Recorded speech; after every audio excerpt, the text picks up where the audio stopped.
Hi, thanks for joining me today. I'd like to just let you know first, we're going to be talking about clues to your past lives today, and I think you're going to find this very illuminating. Before we start that, I want to say hello to my listeners in the Royal Borough of Kensington and Chelsea in the UK. Thanks for tuning in. I am so appreciative of your support. Thanks for being here week after week. So, this is a topic kind of near and dear to my heart. I will confess that I never really gave this topic a whole lot of thought as a child, even though I was having repetitive dreams. But as a 3, 4, 5, 6 year old, I had no idea what past lives were.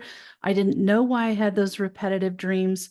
I'll share those with you later as they fit into different aspects of this episode. But then I also later, my daughter, when she was 5, said something that was like, excuse me. And then I found out something about my first husband from his mother. So after that, I started doing my spiritual work, and I had a lot of clients coming to me who either they had very clear past life memories, their children did, their grandchildren, somebody they knew, they'd run into somebody who recognized them from a past life. It is more frequent than most people realize. So the first thing I want to talk about is just sort of general interest in a certain historical time period. For me, it's always been about the Renaissance, medieval era. I've been interested in that for a very long time. So if you love movies about that, you're drawn to the fashion, you like the thought of chivalry, castles are interesting to you, you're interested in the history of those eras or any era, any era. It can be for anything. I have friends who feel like they had past lives or pretty clear past lives back in the early days when this area here, Arizona, was a frontier. People have past lives of Native American life when they're not anything Native American in their DNA now. People have clear past lives to Roman times. So it can be anything you're drawn to that is a certain historical time period. I'm convinced that that is why historical recreation groups abound and why they're popular. I do think also that once you get what you need out of it, maybe it's a recall, maybe through something in one of these groups, you're able to resolve an issue that you had in the lifetime that relates to that time period, that maybe you won't be so interested anymore. Maybe you'll move on to something that's in your current life. And it could persist for your entire lifetime. So if your favorite lifetime, if you just had this wonderful lifetime, maybe the love of your soul was in this particular lifetime. Maybe you had glorious moments in battle, hard for me to fathom, but I know that exists. Maybe you were famous as an artist, an artisan, something. Maybe you were royal and had this really pampered lifestyle. You can understand why it would be hard to let go of that lifetime to just accept that this is what my life is now. And part of your soul's hanging on to that previous time. So let's talk a little bit more about this. There's plenty of examples of people having very clear memories. I know somebody who has a memory of dying as a Japanese soldier in a U-boat in World War II. And they are not Japanese in this lifetime, not at all, but they have very clear memories. And so they have fear of deep water.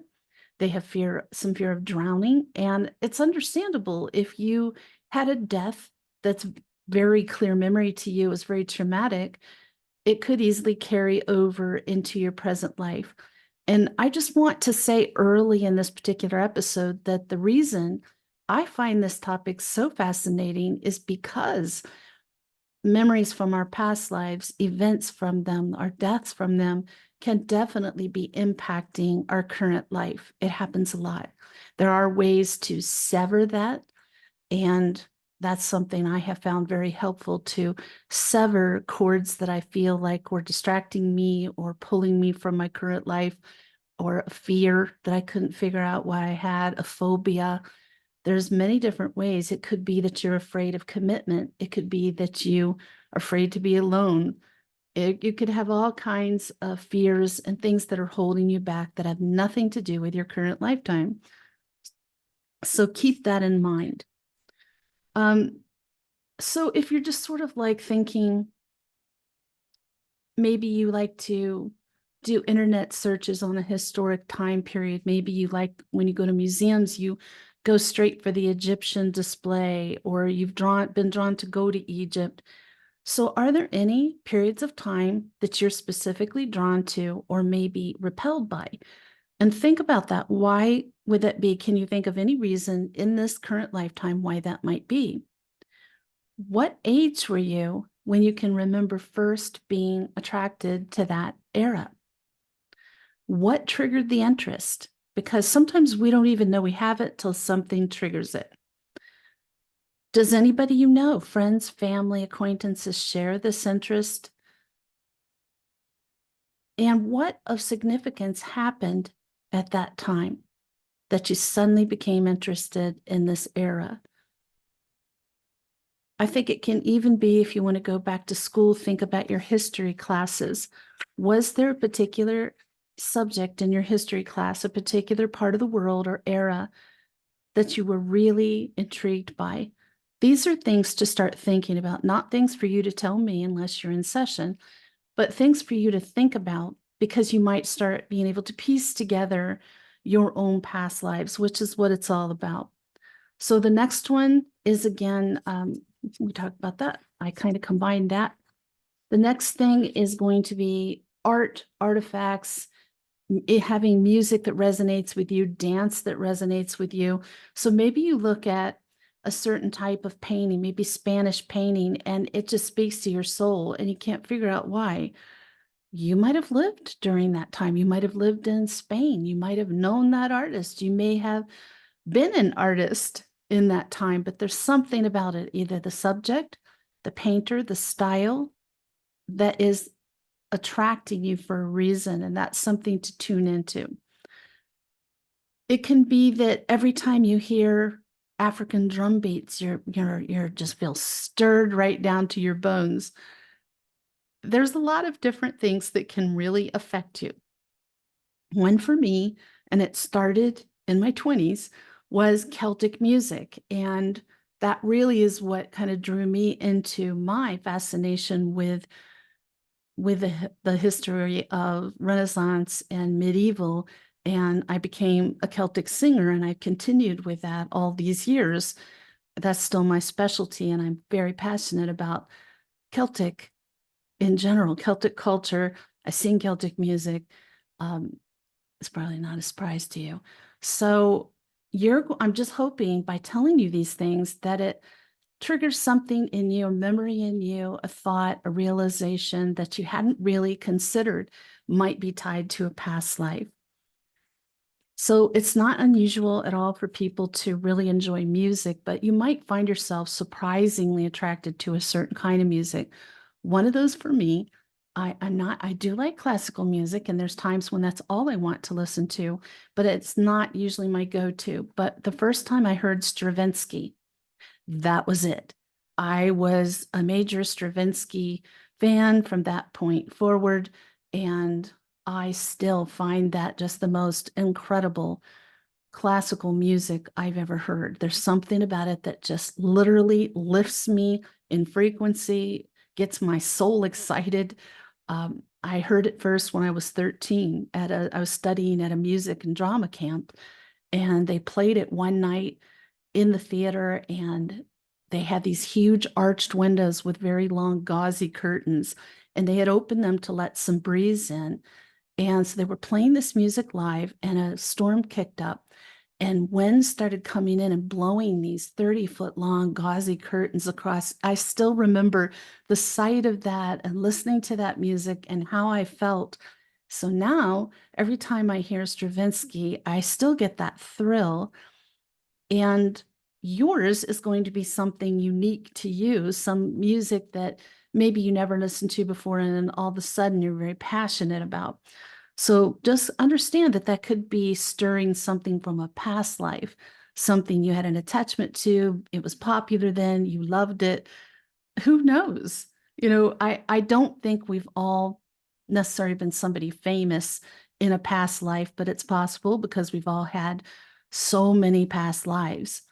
And I believe that we come back and we keep coming back in different roles till we've experienced every kind of human experience we can have. Because how can you reach unconditional love until you've been in the shoes of every type of human? And so I think we learn our powerful lessons coming back. We have lifetimes when we are in powers of position, nobility, but there's downsides with that as well, which we learn. And times when we are the poorest, the sickest, the most downtrodden. We've been all of this. And we will continue to do this as long as necessary till we reach that state of true unconditional love. So, thinking about this particular subtopic, think about what kind of music, what pieces, what artist, what style of music really stirs you. What type of dance do you find compelling? Whether you like to do it or watch it, doesn't matter. Do you collect artifacts from a certain period? I went through a period where I collect arrowheads. I live in Arizona. I would find arrowheads, and unfortunately, I gave them all to my brother, but I would collect those, and I was so excited. We were all so excited to find those arrowheads. But we all collect different things. What do you collect? Does your family like the same style of music or dance that you do? Why do you, when did you change your taste? Like, did you like something else and then suddenly you like this new music or new dance? When did that happen? What was going on in your life at that time? Because that can be a major clue as to why you're attracted to it. So another clue can be what you are attracted to in fashion, jewelry, and home decor. Now, I do not do this, but I will just say I have friends in the SCA, which is a Renaissance recreation group, who their entire home is Renaissance themed. I never went that far. I had a few pieces, which I don't even have anymore, like velvety throne looking chairs, and I don't have those things anymore. But some people find that they need to decorate. Maybe they are really attracted. My daughter went through a period where she was very attracted to Japanese decor. And when she moved out on her own, she decorated in that style with black and red. And she still likes that a little bit, but she's kind of moved on to something else. But a long period of time where that's what she liked. Well, obviously, I am not Japanese. I assure you, her father is not either. So that's something that was just a strong attraction that came from within her soul. And you can have something like that as well. One thing I will say for myself is I love um, cameos. Cameo jewelry always appeals to me. I was recently in Chicago. My daughter took me to a museum that had displays of some amazing antique, absolutely gorgeous royal jewelry that was cameos. And I could hardly take my eyes off of them. I own a beautiful cameo necklace that was given to me by my great grandmother. So I do have some cameo jewelry, but I feel like I could wear that all the time. And it's very comfortable to me, very attractive. Now that's been popular for, over hundreds of years now. They've had cameo jewelry, but I know people with all sorts of tastes in different things. It might be for you spiritual people. You wouldn't be following my page if you weren't. Um, you wouldn't be following my podcast. You likely have some stones and crystals you're attracted to. That can also be part of this, the same as being attracted to jewelry. Why are you attracted to that? I absolutely love amber. I've loved it for decades. Didn't know for a long time what the associations were for it, but it's so straight, dead on for me. And especially at the time I began infatuated with it. I have friends. Boy, I have some interesting friends. I have a lot of friends and they're a wide variety. So one loves Renaissance and she loves it so much she wears Renaissance clothing all the time. She works in a health food store. That's her thing. People know her for it. Fantastic. You might see people walking around in a kilt. I have a lot of friends who wear kilts too. Walking around in a kilt, that could be a past life thing. There's a lot of different things. I've seen some men in everyday life wearing what look like pirate shirts Maybe they were a pirate. Maybe they just were alive and had a lifetime back when those puffy white shirts were in style for men in general, and they feel comfortable in that. So I pay attention to what people are wearing and I find it fascinating. And my mind, now that I know what I know, does go to, I wonder if that's associated with a past life. And just so you know that these not Renaissance, these historical recreation groups extend greatly beyond just what I participate in. There's Wild West, there's Civil War reenactors, which you'll see all over the East Coast and down in the South.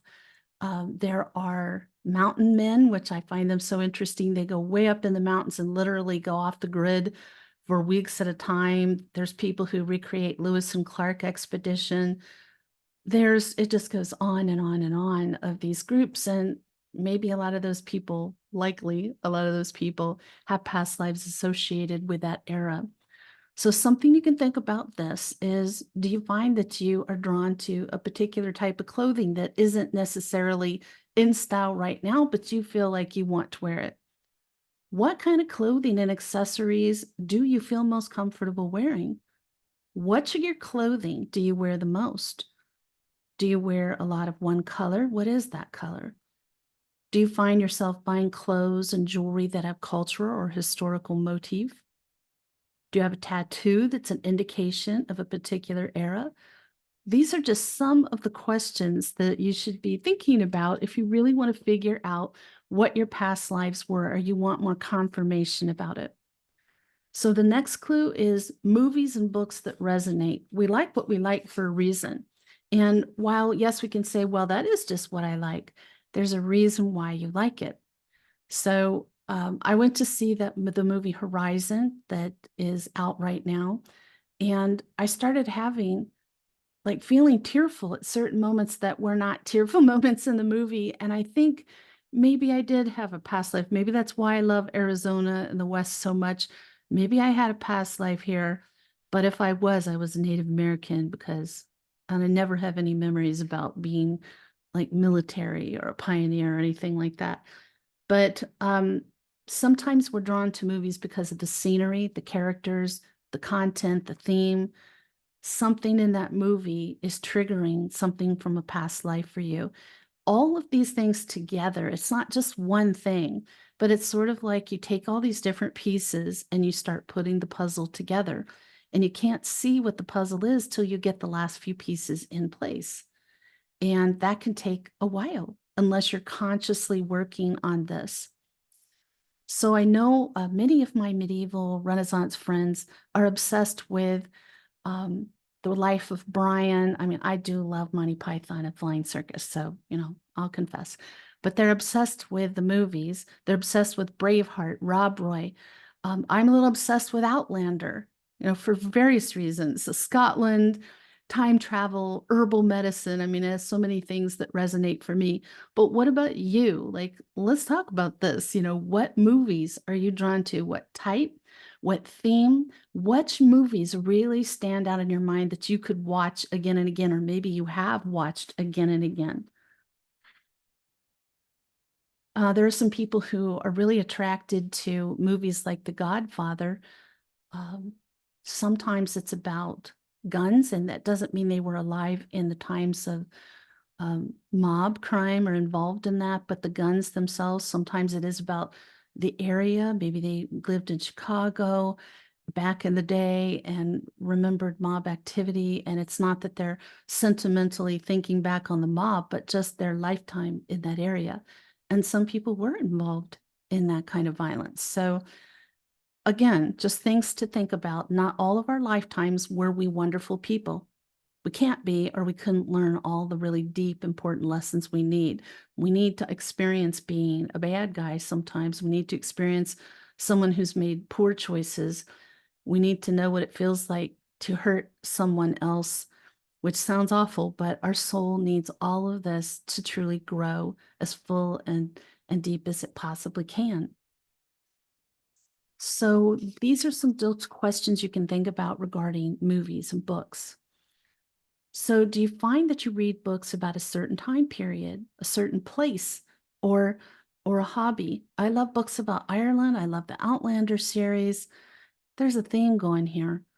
Do those books elicit a strong emotion from you? Identify it, name that emotion or the emotions. It could be more than one.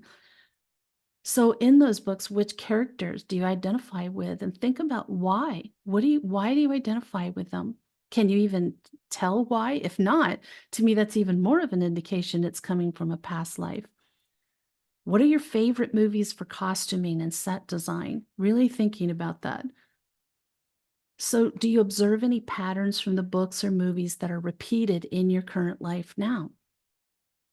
What perspective do you take on your favorite film or book? What side are you on? And then here's the good one to think about. Why do you take that side?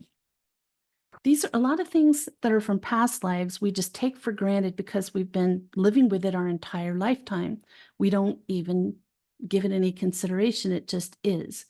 So, coming up with your actual past lives, a lot of it can be giving it serious consideration, contemplating, doing the work, putting these puzzle pieces together till it suddenly becomes a clear picture for you. So, I'm going to cover one more topic, one more clue in this episode, and I'll be doing another one in the near future that's continuing this. But this one is the vocations, the jobs, the education that you are attracted to or have involved yourself in. So, what have you done? List the careers you've had, what you liked about them, what you didn't like about them, why did you get involved in them, and why did you leave? It's definitely part of this life's journey, but it can also reflect your last life's journey. So, you know that I do a lot of spiritual work and I used to work in mental health. But what you don't know is that I've been a professional singer since I was 17 years old. And I started singing in a microphone at 18 months on stage when I was 5. I never stopped. All I wanted to be was a singer. I came into this life knowing that I was a singer. I'd been a singer. I'm sure of it. I still love it. I do it a lot. And um, it's something that's very important to me, but it's not what my angels have guided me to do for a living. That's not important. The singing part of it is important to me. So, thinking about that too, things that you love to do, whether you do it for a living or not, things that you want to do for a living. What job would you do? You can be more than one, but what would you do if you could be anything you wanted? And it's not just about, I mean, if it is just about making money, that tells you something there. But what would they be and why would you want those professions? What is it that appeals to you about them? There's sometimes, and I have an example of this, like young kids doing things, making things, having talent. I know a girl who, from a very young age, just picked up a violin and played it like a virtuoso. Clearly, she played in another life. I know another girl who, from a very, very young life, sang beautifully from really, really young, like grade school, like an adult. And I have a grandson, my oldest grandson, who's extremely artistically talented. He has built, like, he just got it in his head and he built a city out of paper that his little 3-year-old brother at the time could play in. It had streets and traffic lights and buildings and furniture and windows, and it all was made from paper. And currently, he's finishing up this 7-foot tall Victorian library he's made out of cardboard. I'll post some pictures on my Instagram because it blows me away that all that's made. He has a stained glass lamp. These kind of things from other eras coming from children, these kind of talents being very noticeable from an extremely early age, that's something they brought forward from another life. That's why we have these child virtuosos. They're bringing forward their gift from a previous life. The memory of that gift is so powerful, so strong within them that they brought it into this life. There must be a reason, or we'd all bring it into this life, wouldn't we? So there's a reason why, and I don't know what they are. I can't tell you what all those reasons are because being an angel communicator, an intuitive, being a spiritual counselor does not mean I know all the answers to everything there is. That's silly. Only God knows that. But I can tell you that these are the kind of things to look for. So I'm going to put a little marker here because I'm going through my list of different things that can be clues, but there's no way to cover it in one episode. But I promised you I would tell you about a couple of things, few things that happened. So when I was a baby, I started having dreams. I was under one when I started having this dream, and it carried right through till around 5 or 6, very often. The first one was that I was a Hispanic male standing on top of a very stark mountain trying to pull a donkey. The donkey was being stubborn and sitting down, and I had a rough rope around its neck, and I was trying to pull it up. That's it, over and over and over. I don't know why. And then the other one, I'm a male, and I can see my skin. I'm very thin. My skin is dark, and I can see I'm wearing a white diaper sort of garment. And I'm in a village that's steep, and the ocean's behind me, and everyone in the village is screaming and running uphill as fast as they can. And I look over my left shoulder, and there's an enormous tidal wave about to crash down on us, and then I die. And here I am, a tiny child, and then a young girl having this dream so many times, hundreds of times. And I'd wake up in a sweat, and it was so real. Never gave it any thought because I didn't know about past lives. Later, I started to realize that that had to be past lives because they faded away over time. They were so vivid and so consistent. It was like watching a movie scene over and over and over, but it was me, only not me as I am now.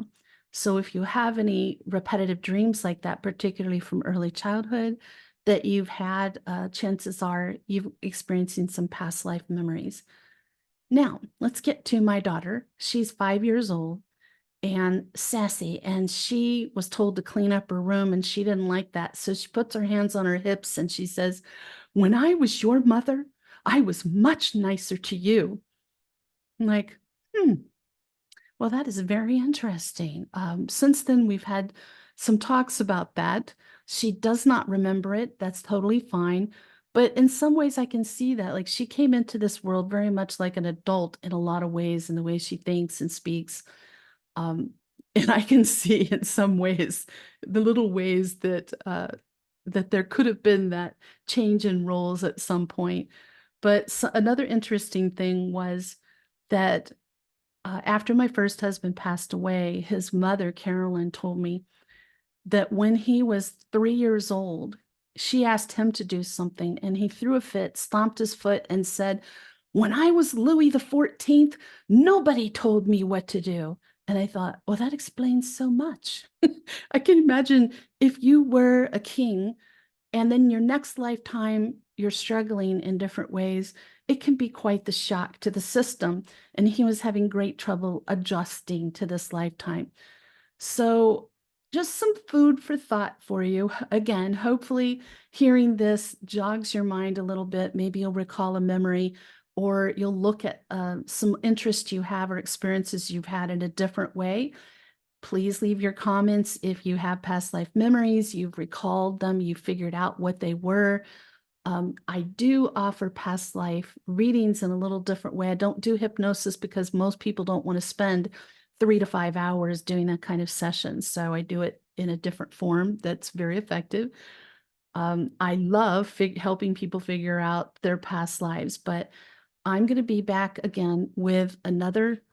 There may actually be 3 parts to this topic over time because there's so many clues to past lives.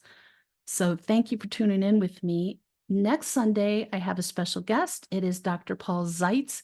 He is the author of Revolutionary Optimism. I'm really excited about this interview.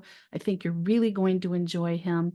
And in the meantime, may your angels surround you. May your angels protect you every moment, every day of your life. I'll see you next week.